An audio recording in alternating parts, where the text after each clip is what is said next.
I do not know what holds the earth suspended in space. I have never seen the unseen pillars of the universe, but I believe they rest in the palm of his hand. I do not know what keeps the oceans from spilling beyond their bounds, but I trust the one who told the waves, "This far you may come and no farther." I have not measured the winds or weighed the clouds, but I know there is one who commands them with a whisper. I do not understand how lightning dances or why thunder roars, but I know the heavens declare the glory of God, and the skies proclaim the work of his hands. I do not know how joy can live beside sorrow, how laughter can find its way into a broken heart, but I've seen both rise from the same ashes. I have watched grief and grace walk hand in hand, two seemingly opposite forces drawing the soul nearer to God. I do not know how he does it, how he turns mourning into dancing, how he exchanges ashes for beauty, but I know he does.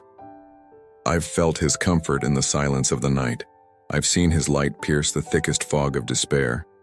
He is not afraid of our sorrow. He sits with us in it and gently reminds us that joy comes in the morning. I do not know the language of the stars, yet they speak to me, not in syllables or sentences, but in awe. They remind me that even when I feel small, I am not forgotten. For the same God who placed Orion in the sky and taught the moon to wax and wane also wrote my name on his hand. He carved it deep, not in stone, but in sacrifice. I may not know how galaxies spin or why the constellations hold their form, but I know who set them in motion. And if he cares for them, he certainly cares for me. I do not know how time bends before eternity, how 1,000 years are like a day to God, but I know he is never late. He is not hurried nor delayed. His timing is perfection draped in patience. I do not understand his clock, but I've learned to trust his calendar.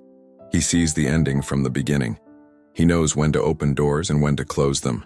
I have learned that what I call delay may actually be preparation. What I perceive as silence may be a sacred stillness where he is setting things in order. I may not know when, but I know he will. That is enough. I do not know the number of tears I've cried, but I believe none have been wasted. I believe they've all been collected, stored in a bottle as precious offerings before the throne. I do not know how pain refines, but I know it purifies. I do not know why some prayers are answered instantly while others wait in the halls of heaven, but I believe every cry reaches his ears. He does not turn away. He does not overlook. He is the God who sees, the God who hears, the God who remembers. I do not know how love can be so relentless, how it keeps coming after us when we flee, how it embraces us when we are covered in shame, how it speaks our name when we forget who we are. But I've been caught by that love, surprised by its gentleness, humbled by its strength. I do not deserve it, yet it remains steady, unshaken, eternal. I cannot measure its depth or height or width, but I know it stretches across time and space just to reach me. Love like this is not from earth. It is heaven-sent, cross-bought, and spirit-sealed. I do not know how he finds me again and again in places I never intended to go, in doubt, in fear, in rebellion.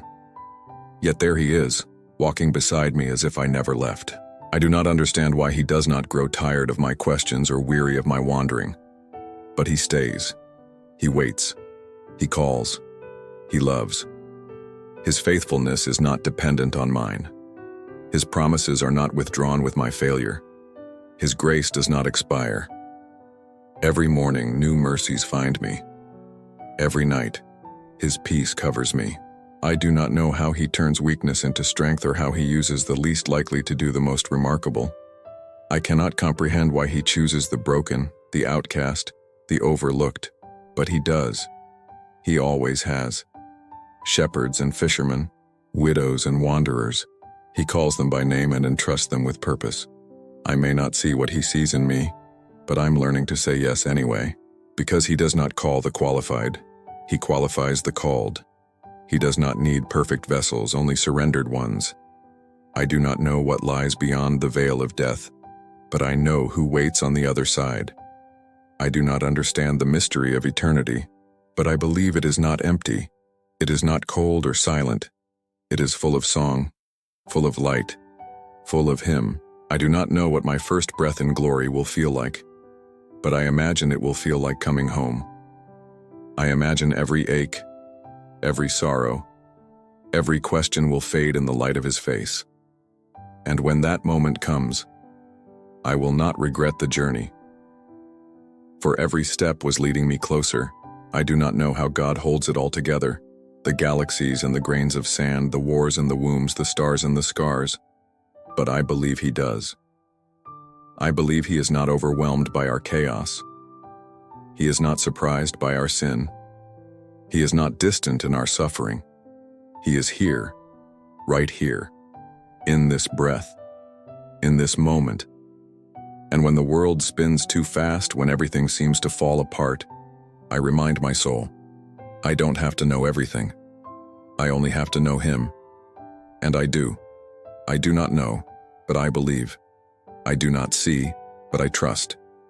I do not understand, but I praise. Because the God who made all that I do not know has never failed me. He is my certainty in a world of questions. He is my anchor in the storm, my light in the shadows, my song in the silence. I do not know the answers, but I know the one who holds them, and he is good.